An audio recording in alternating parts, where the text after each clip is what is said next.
तो पार्ट 4 की स्टार्टिंग होती है और स्टार्ट करने से पहले मैं तुम लोग से सॉरी बोलना चाहती हूँ कि ये वीडियो इतना लेट आ रहा है। मेरे एग्ज़ाम्स और प्रैक्टिकल्स चल रहे हैं, तो इधर बीच में उसी में थोड़ा बिज़ी थी और वीडियो वगैरह में टाइम नहीं दे पाई।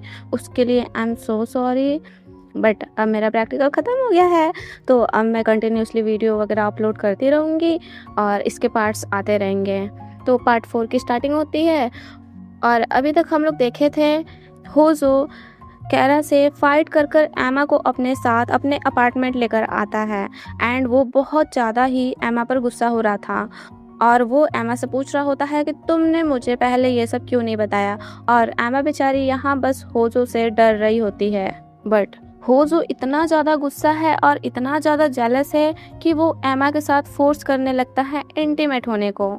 एमा उसे रोकने का ट्राई करती है लेकिन होजो मानने वाला कहाँ है। वो गुस्से में बस एमा को किस कर रहा था और उसके साथ इंटीमेट होने को ट्राई कर रहा था।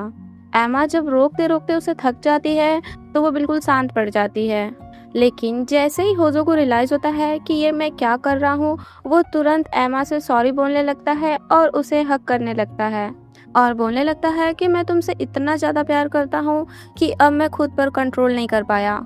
बट एमा होजो को दूर कर कर ये बोलते हुए वहाँ से जाने लगती है कि सॉरी, मैंने आपके साथ बहुत ज़्यादा गलत कर दिया। मुझे आपको सारा कुछ बता देना चाहिए था लेकिन मैं आपको कुछ भी नहीं बता पाई, उसके लिए सॉरी। और ये मुझसे बहुत ज़्यादा ही बड़ी गलती हो गई, तो प्लीज़ मुझे माफ़ कर देना। और ये सब बोलते हुए वो रोने लगती है और ये भी बोलती है कि मुझसे इतना ज़्यादा भी बड़ी गलती नहीं हुई कि मेरे साथ ये सब किया जाए, तो प्लीज़ अब मुझे थोड़ा स्पेस चाहिए और आप अब मुझसे कांटेक्ट करने का ट्राई भी मत कीजिएगा। ये सुन होजो तो रोते हुए बोलने लगता है कि प्लीज़ एमा मुझे माफ़ कर दो, अब मुझसे ये सब दोबारा नहीं होगा, मैं कभी तुम्हारे साथ ये सब दोबारा नहीं करूँगा। एमा तो उसका एक भी बात नहीं सुनती और वहाँ से चली जाती है और होजो उसके जाते ही फिर से गुस्सा होने लगता है। नेक्स्ट डे एमा जब अपने शूटिंग सेट पर जाती है तो वहाँ कैरा होता है और वो पूछने लगता है तो होजो ही तुम्हारा बॉयफ्रेंड है। एमा बताती है हाँ। कैरा बताता है कि हम दोनों तो बहुत ज़्यादा लॉन्ग टाइम से एक दूसरे के दोस्त हैं और साथ में हैंग आउट भी करते हैं। दोनों ऐसे बात करते हुए जा रहे होते, लेकिन सेट पर कुछ लोग एमा और होजो और कैरा का जो फाइट हुआ था उसके बारे में बात करने लगते हैं और यहाँ एमा का वो लोग बस चुगली कर रहे होते हैं कि एमा दिखने में कितनी मासूम और क्यूट है ना, लेकिन मुझे नहीं पता था कि वो दो एक्टर लोग को फंसा कर रखी है। उसके वजह से दोनों एक्टर एक दूसरे में फाइट करने लगे। इतनी ज़्यादा मासूम लड़की ऐसा भी करती है। वो लोग बस एमा को ही बुरा भला बोल रहे होते हैं। ये सुन कैरा तुरंत उन लोग को रोकने को जाता है, बट बीच में रिन आ जाती है और वो उन लोग को बिल्कुल अच्छी तरह से डांट कर वहाँ से भगा देती है और वो एमा को कंफर्ट करती है। फिर एमा को होजो का कॉल आने लगता है और उसका कॉल देखते ही एमा डरने लगती है और कॉल रिसीव नहीं करती है। इधर होजो को देखते हैं जो बहुत ज़्यादा ड्रिंक वगैरह कर कर अपने रूम में पड़ा होता है और पागलों जैसा एमा को कॉल पर कॉल किया जा रहा था और एमा के कॉल रिसीव ना करने पर बहुत ज़्यादा गुस्सा भी हो रहा था। शाम को एमा शूटिंग वगैरह अपना कंप्लीट कर कर घर जा रही होती है तो रास्ते में उसे वही उसकी दुष्ट ग्रुप लीडर मिल जाती है जो एमा को हमेशा फंसाती रहती थी। वही ग्रुप लीडर मिल जाती है और वो यहाँ एमा से होजो का बैड रूमर्स बताने लगती है कि तुम्हें पता है होजो के बारे में कितना ज़्यादा ही बैड रूमर्स है लड़कियों में, जिसे लड़कियाँ एक बहुत बड़ा प्ले बॉय बोलती हैं। एमा इतना कुछ होने के बाद भी होजो को डिफेंड करती है और बोलती है कि नहीं, होजो ऐसे नहीं है। ग्रुप लीडर बोलती है तो फिर मैं तुम्हें प्रूफ भी दिखा सकती हूँ कि किन किन लड़कियों से वो ऐसा किया है। और फिर वो एमा को उसी लड़की के पास ले जाती है जिसका पास्ट में होजो यूज कर चुका है और ये वही लड़की होती है जिसे हम लोग फर्स्ट एपिसोड में देखे थे। और वो लड़की यहाँ बताने लगती है कि होजो ने मुझे भी अपने मूवी के लिए इनवाइट किया था, फिर वो मुझे बहुत ज़्यादा लव एंड केयर दिखाने लगा और मेरे पास आने लगा, मुझे बाहर डेट पर ले जाने लगा और मेरे साथ इंटीमेट भी हुआ। और फिर जैसे ही मैं उसको सीरियसली लेने लगी उसका एटीट्यूड कम्प्लीटली चेंज हो गया। एमा फिर भी उस लड़की का बात नहीं मान रही थी, लेकिन वो उसे याद कर लेती है कि ये तो वही लड़की है जो फर्स्ट टाइम मैं होजो को देखी थी, तो यही लड़की उससे फाइट कर रही थी। बट वो फिर भी होजो के साइड से ही थी। तो वो लड़की एमा को अपना और होजो का फ़ोटो भी दिखाती है और बताती है कि मेरे साथ इंटीमेट होने के बाद उसने मुझे ब्लैकमेल कर कर खुद से दूर कर दिया और ये सब देखकर एमा तो रोने लगती है। इधर होजो को देखते हैं जो अब कोई काम वगैरह नहीं कर रहा था, बस अपने रूम में ड्रिंक वगैरह कर कर पागल जैसा एमा को याद कर रहा था और गुस्सा हो रहा था। उसका ग्रुप मेंबर भी आता है, उसे समझाता है कि तुम काम वाम क्यों नहीं कर रहे हो, जाने दो, वो चली गई तो चली गई, अब तुम अपने काम वाम पे ध्यान दो। तो होजो यहाँ गुस्से में बोलने लगता है कि मैं एमा के बिना अब कुछ नहीं हूँ, वो मेरे आसपास नहीं है, तो मुझे ऐसा फील हो रहा है कि मैं बिल्कुल घुट रहा हूँ अंदर से, और ऐसा लग रहा है कि अब मैं जीना नहीं चाहता और मैं एमा के बिना अब जी भी नहीं पाऊँगा। एमा को तो इसलिए फ़र्क नहीं पड़ रहा है क्योंकि उसके पास कोई और है, लेकिन मुझे बहुत ज़्यादा ही फ़र्क पड़ रहा है और मैं एमा को खुद से अलग होने नहीं दूँगा। एमा भी होजो के बारे में ये सब सुनकर अब वो अपने काम पर फोकस नहीं कर पा रही थी, जिससे उसे बहुत ज़्यादा प्रॉब्लम हो रहा था। और एमा को इस तरह देखकर रेन और केरा उसे अपने साथ ड्रिंक पर ले जाते हैं और दोनों ही मिलकर उसे कंफर्ट करने का ट्राई करते हैं। रेन को अपने इंटरव्यू के वजह से वहाँ से जाना पड़ता है, तो यहाँ एमा और केरा होते हैं, जहाँ केरा पूछ रहा होता है कि अब तुम्हारा होजो से बात नहीं होता। एमा बताती है कि नहीं और उससे पूछने लगती है कि क्या आप मुझे बता सकते हैं कि होजो किस टाइप के इंसान हैं, क्योंकि अभी तक मैं उनको अच्छे से समझ नहीं पाई हूँ। केरा बोलता है क्या ये सब तुम समझकर होजो से ब्रेकअप करना चाहती हो? एमा कुछ नहीं बोलती, तो केरा उसे बताने लगता है वैसे तो वो बहुत ज़्यादा ही अच्छा इंसान है, लेकिन लड़कियों के मामले में वो थोड़ा बिगड़ा हुआ है। वो इनोसेंट लड़कियों को अपने जाल में फंसाता है एंड उसे अपना पेट जैसा ट्रीट करता है और उनके साथ इंटीमेट वगैरह होकर उन्हें दूर कर देता है खुद से।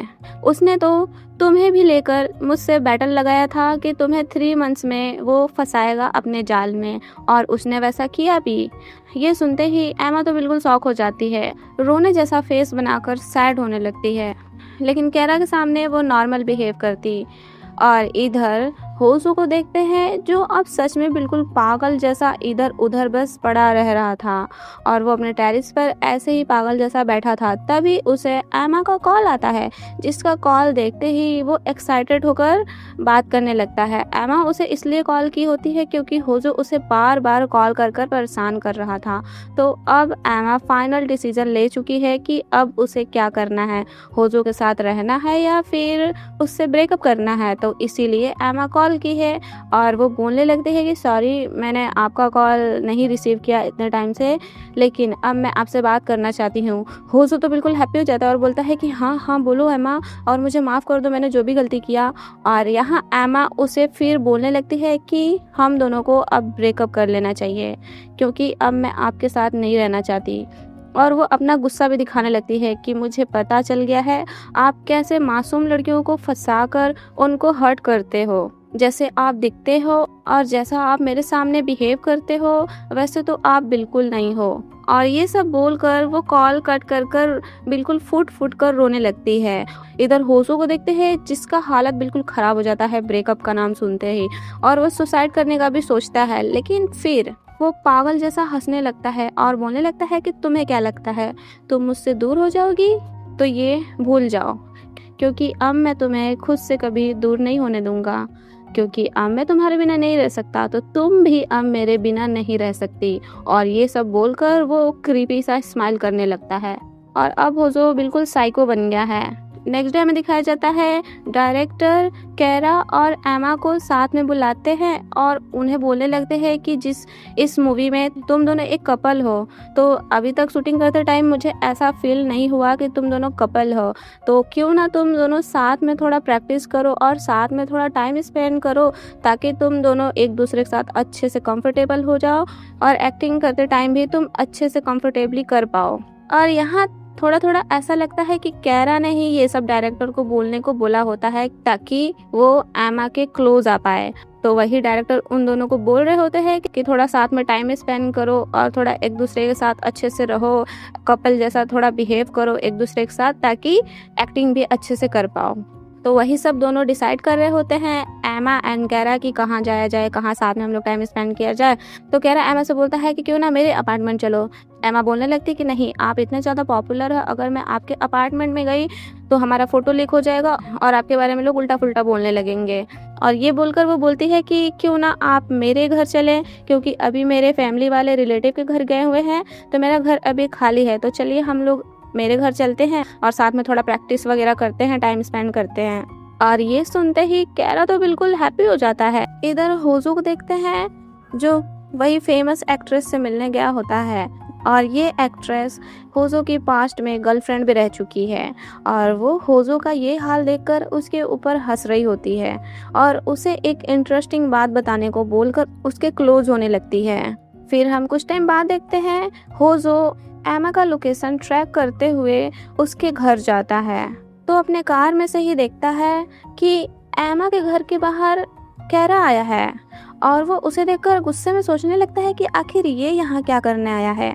तभी एमा भी बिल्कुल प्यार से कैरा को अपने घर के अंदर इनवाइट करती है, और इन दोनों को ऐसे देखकर होजो तो फिर से बिल्कुल साइको जैसा बिहेव करने लगता है, और वो बिल्कुल खतरनाक गुस्सा होने लगता है, और गुस्से में वो अपने हाथ को कांच पर मारने लगता है और साइको जैसा बोल रहा होता है कि ये दोनों साथ में क्यों है, मैं इन दोनों को नहीं छोड़ूंगा, मार डालूंगा, ऐसा ऐसा कर कर वो बोलने लगता है।